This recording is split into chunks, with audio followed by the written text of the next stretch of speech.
Okay, so this is Mr. Wells here with our instructions for the greenhouse effect lab. So as far as initial setup, we need a LabQuest. You're actually going to need two flexible temperature probes, two different flexible temperature probes, light socket, light bulb,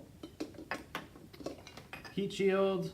You're going to need two styrofoam containers that both have soil in them. These should already be pre-made for you, so they should already have soil in them. But you're going to need two of these. You'll need a rubber band, saran wrap, half-meter stick. I've got our pole and clamp set up already pre-prepared here, but you're going to need a pole and a couple clamps. And I've just got two pieces of tape too that you're going to need in a little bit here.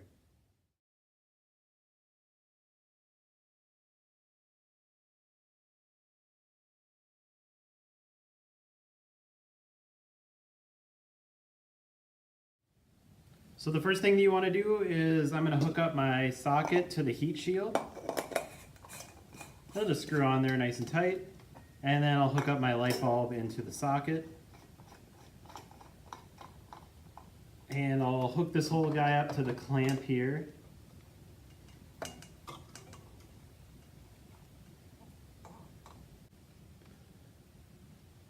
So I want to make sure that I have my two flexible temperature probes hooked up to my LabQuest like this, so you're reading two different temperature readings.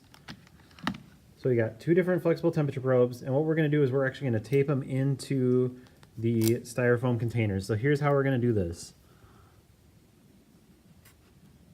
I'm going to tape it along the side here, so pay kind of close attention right here. I'm going to put the black end right on the inner edge of the styrofoam container. I'm going to tape that down. And the only thing you want to make sure, you don't want it to be kind of off to the side like that. You kind of want it maybe a centimeter, half centimeter below the top surface of the styrofoam container. And I'm going to do the same thing for the other side here.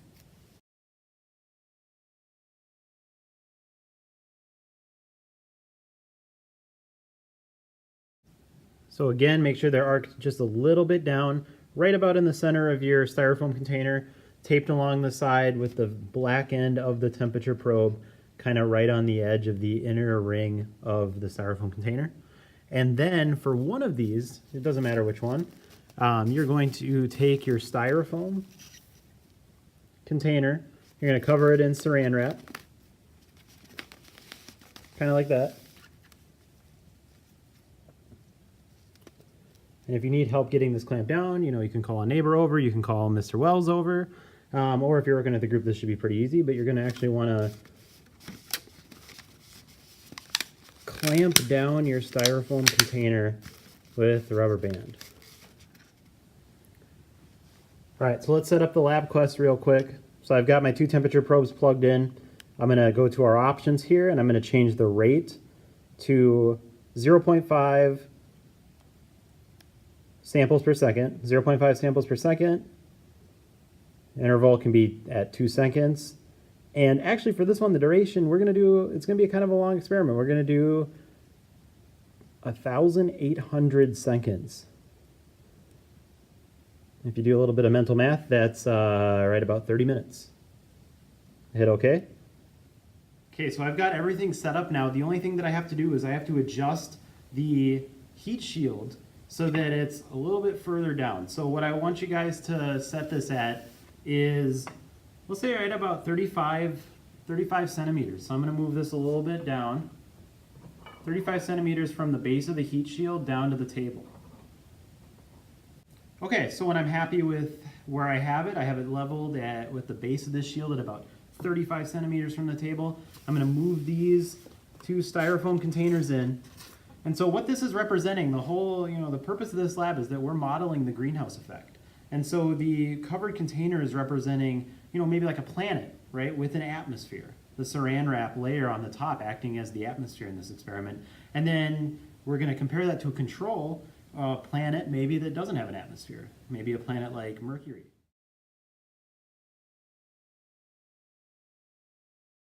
I've got my temperature probes right about in the middle of the containers, kind of just hanging loose right about in the middle. I'm going to make sure that I have it, level in between the light source. I got to move my containers a little bit so that you have them kind of pointed down right in the middle. I've already got my LabQuest set up, so it's set at half a sample per second for 1,800 seconds. This is kind of a long procedure, so here's the deal. I'm going to hit play, turn on the light bulb. So this is definitely the most important part of the lab now at this point. The light is on and it's going to be beaming down for 10 minutes, right? So you have to have the light source on for 10 of the first 30 minutes. So on your timer, it's going to count down by seconds. That's 600 seconds. So for the first 600 seconds, you're going to leave the light on.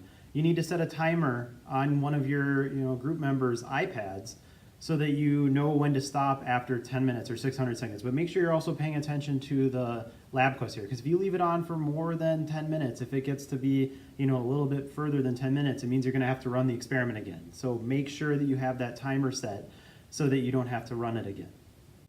Okay, so I'm back. It's been 600 seconds. I'm going to turn the light off. So now 10 minutes, 600 seconds has elapsed. For the next 10 minutes, so another 600 seconds, you're just going to leave the light off. All right, so it's been another 10 minutes, and so for our last 10-minute trial, I'm just going to turn the light back on. So this is the final trial. You're going to leave it on for the rest of the 10 minutes of the experiment. So when it completes its run at 1,800 seconds, it'll stop itself, and that's it. So 10 minutes with the light on, 10 minutes with the light off, 10 minutes with the light back on again.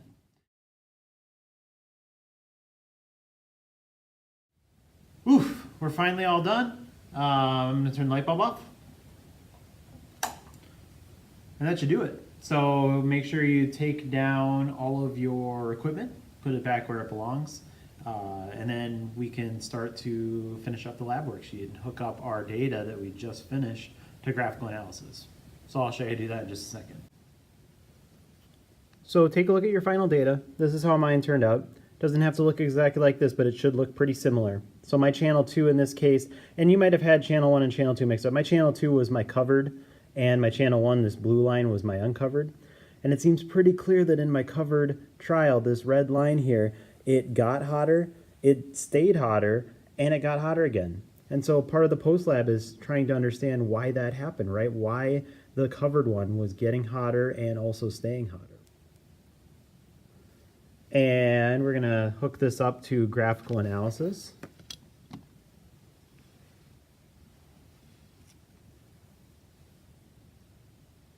Do data sharing, camera, and it already scanned my code for me. Make sure you scan that barcode. I'll hit connect. So this is kind of what your final data should look like. So once you get this hooked up in graphical analysis, make sure you screenshot it. This is what you're going to put in your lab write-up as your main piece of graphical evidence for the experiment. Make sure that you make a little key for me. I have a red line and a blue line. Make a little red and blue key for which temperature was which. The fact that in my case, the red temperature was the covered and the blue temperature was the uncovered. That might be different for you. Okay, so I've got my final graph. Make sure you take down all of your lab station materials, put them where they belong, and should be good to go. We've got our final graph that we're going to put into our lab worksheet. And then there's just a few questions at the end. So let me know if you need any help answering the questions. Otherwise, this was our greenhouse lab instruction video. Thanks for watching.